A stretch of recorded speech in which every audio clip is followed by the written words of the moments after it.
ಸಹಜವಾದ ಉಸಿರಾಟ.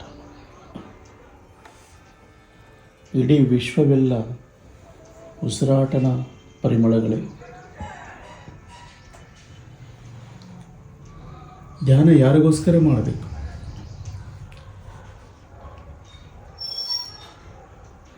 ನಿಮ್ಮ ಆರೋಗ್ಯಕ್ಕೋಸ್ಕರ, ನಿಮ್ಮ ಮನಃಶಾಂತಿಗೋಸ್ಕರ.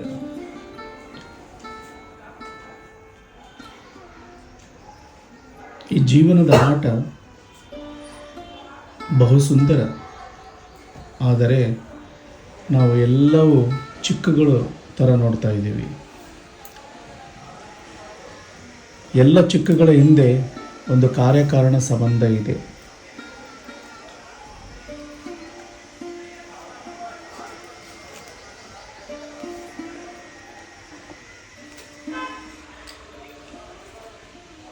ಸಹಜವಾದ ಉಸಿರಾಟ, ಸರಳವಾದ ಉಸಿರಾಟ.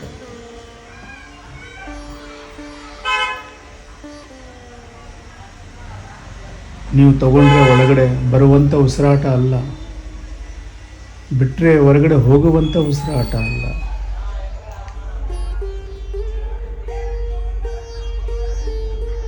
ಉಸಿರಲ್ಲೇ ಹುಟ್ಟಿ, ಉಸಿರಲ್ಲೇ ಬೆಳೆದು, ಉಸಿರಲ್ಲೇ ಇಡೀ ಜೀವನ ಜೀವಿಸ್ತಾರೆ. ಉಸಿರಲ್ಲಿ ಇರುವಂಥ ಮಹಿಮೆ, ಮರ್ಮ ನಾವು ಅರಿಯದಾಗಿದ್ದೀವಿ. ಓ ನನ್ನ ಪರಮಾತ್ಮ ಸ್ವರೂಪಿಗಳೇ, ಎಲ್ಲ ಸ್ವಲ್ಪ ಹೊತ್ತು ಮರೆತು ಹೋಗೋಣ. ನಮ್ಮ ಆತ್ಮದ ಜೊತೆ ನಾವು ಮೆರೆಯೋಣ.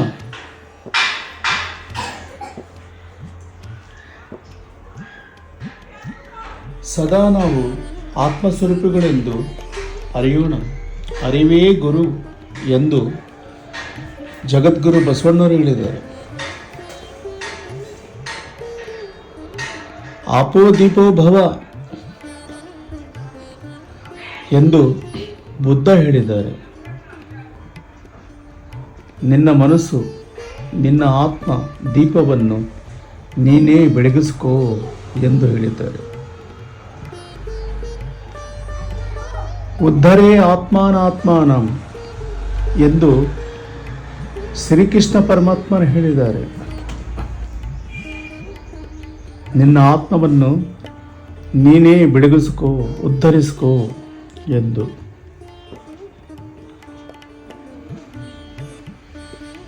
ಹಾಗೆ ಶ್ವಾಸಾನುಸಂಧಾನದಿಂದ ಅವ್ರ ಹಾಗೆ ಇವ್ರ ಹಾಗೆ ಎಲ್ಲ ಬಿಡು, ನೀನು ಹೇಗೆ ಅಂತ ನೋಡು ಮೊದಲು. ಮತ್ತೆ ಮತ್ತೆ ಬಾರದು ಈ ಜನ್ಮ, ಮತ್ತೆ ಮತ್ತೆ ಸಿಗದು ಇಂಥ ಒಳ್ಳೆ ಸ್ಥಿತಿ, ಇಂಥ ಮಾರ್ಗ. ಓ ನನ್ನ ದೇವರ ಸ್ವರೂಪಿಗಳೇ, ಹಾಯಾಗಿ ನೀವುಂಟು, ನಿಮ್ಮ ಉಸಿರುಂಟು. ಯಾಕೆ ಬಡದಾಟ, ಯಾಕೆ ಒದ್ದಾಟ?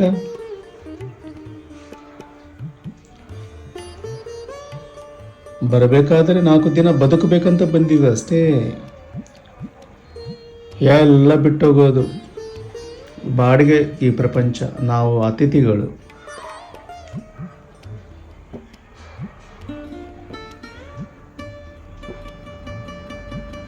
ನಮಗಿಂತ ಮುಂಚೆ ಬೇರೆ ಅತಿಥಿಗಳು ಇದ್ದರು ಇಲ್ಲಿ, ಇವಾಗ ನಾವಿದ್ದೀವಿ. ನಂತರ ಮತ್ತೊಬ್ಬರು ಬರ್ತಾರೆ. ಏನಿದೆ ಈ ಜಗತ್ತು?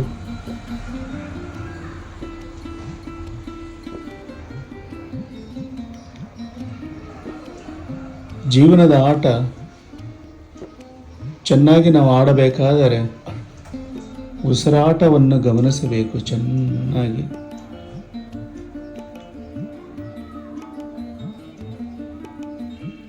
ತಿಳ್ಕೋಬೇಕು ನೀವು, ನಿಮ್ಮ ದೇಹವೇ ದೇವಾಲಯ, ಆತ್ಮವೇ ಪರಬ್ರಹ್ಮ, ಶ್ವಾಸೇ ಗುರು, ಸಮಯವೇ ಸಾಧನ, ಸಹನವೇ ಪ್ರಗತಿ, ದಾನವೇ ಧರ್ಮ, ಧರ್ಮವೇ ಪುಣ್ಯ, ಪುಣ್ಯವೇ ಮೋಕ್ಷ. ಮೋಕ್ಷವೆಂದರೆ ಸತ್ತ ಮೇಲೆ ಸಿಗುವುದಲ್ಲ, ಅದು ವಿಮುಕ್ತಿ. ನಮಗೆ ಬೇಕಾಗಿರೋದು ಮುಕ್ತಿ. ಮುಕ್ತಿವೆಂದರೆ ಜೀವನ್ಮುಕ್ತಿ. ಜೀವನ ಇರಬೇಕಾದ್ರೇ ಸಾಧಿಸಿರೋದು ಜೀವನ್ಮುಕ್ತಿ. ಅರ್ಥಾತ್ ಸಂತೋಷಕ್ಕೆ ದುಃಖಕ್ಕೆ ಸಮಾನ ನೋಡುವಂಥದ್ದು, ಸ್ಥಿತಪ್ರಜ್ಞವಾಗ್ತಾ ಇರೋದು, ದುಃಖ ತಗೊಳ್ಳಾರ್ದಂಗಿರೋದು.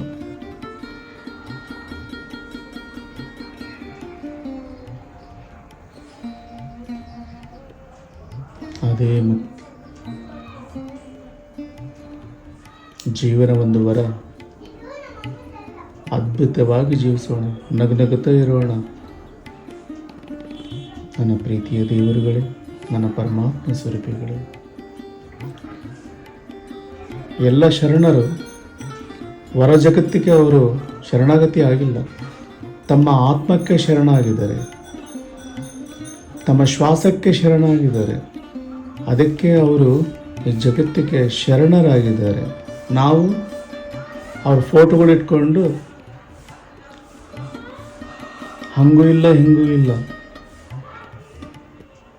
ಅದಕ್ಕೆ ನಾವು ಸಹ ಮಹಾತ್ಮರು ಮಾಡಿರುವ ನಡೆದಿರುವ ದಾರಿಯಲ್ಲಿ ನಾವು ನಡೆಯೋಣ, ಸಾಧನೆ ಮಾಡೋಣ. ನಮ್ಮ ಶ್ವಾಸಕ್ಕೆ ನಾವು ಶರಣಾಗೋಣ. ನಮ್ಮ ಆತ್ಮವೇ ನಮಗೆ ಗತಿ.